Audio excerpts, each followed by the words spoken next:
Hello, I have a cold. A month ago, I uploaded a video describing my first world problems about building an entire room just for gaming that did not meet up to my lofty expectations. Here is a video where I try to fix some of that.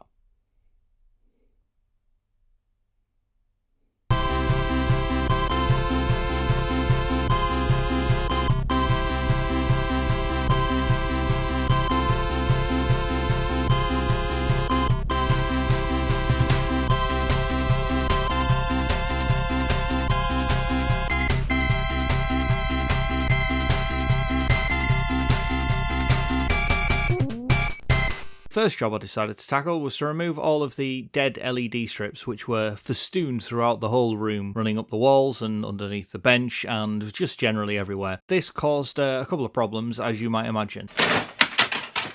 But never let it be said that I'm anything but persistent, so let's put some nice chill music on and watch me faff around with lights for a bit.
The final job to end out the first evening's work was to pack up the Panasonic 3DO, the Sega Saturn and the Sega Mega Drive Continent of Power, and then that would clear that entire top section, ready to dismantle it the next day.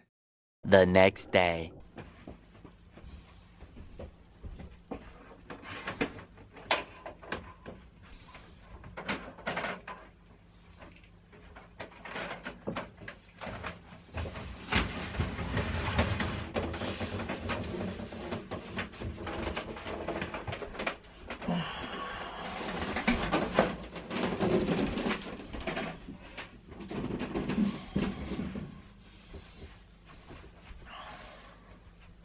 So, after moving one massive TV off the top shelf and putting it to one side, it was time to start taking apart the whole shelf area and get that all cleared ready for the next stage of the build. Now, I did think this was going to be a fairly straightforward part with just unscrewing all of the screws that I'd used to hold it together, but it would appear that the paint had in fact welded some of it together, so it was some liberal use of a crowbar to get the first top part off, and then after that it was just a case of taking it all apart.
After a couple of coats of paint, the wall was looking a lot better, but that can't be said for the rest of the room, which was in serious amounts of disarray. So the next step was to get the Sony Vega TV back into its corner and get the PlayStation 1 and the Jaguar and 3DO hooked up to that and working properly.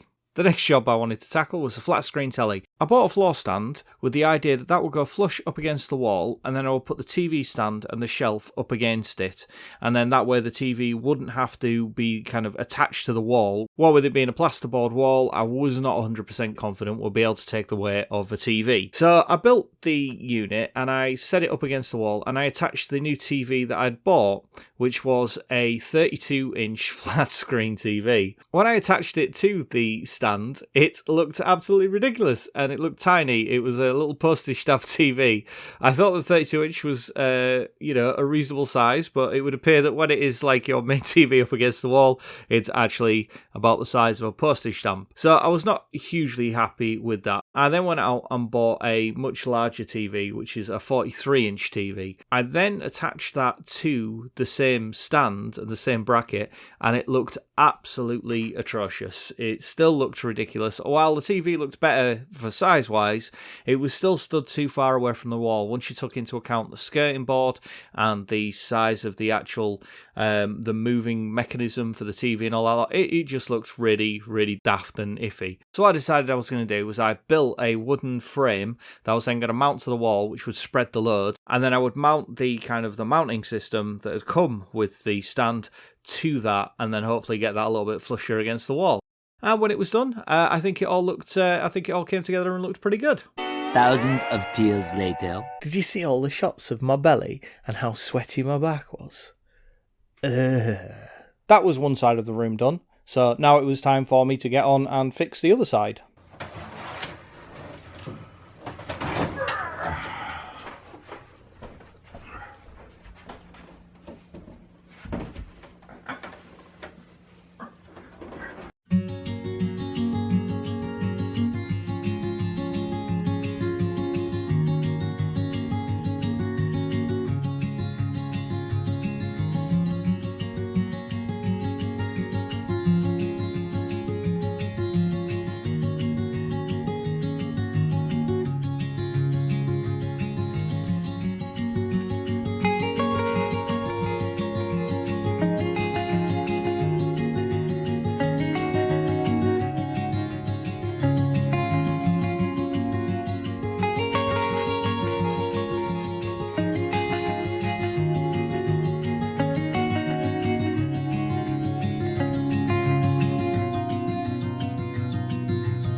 Okay, so I was going to do another kind of YouTuber special where it's all cut to music like I had done for the other side of the room, but when I was doing it, I didn't move the camera, so I missed a great big chunk of it, so you just have gratuitous ass shots all the way through while I'm actually doing the work, and so yeah, that's not really panned out quite how it should have done.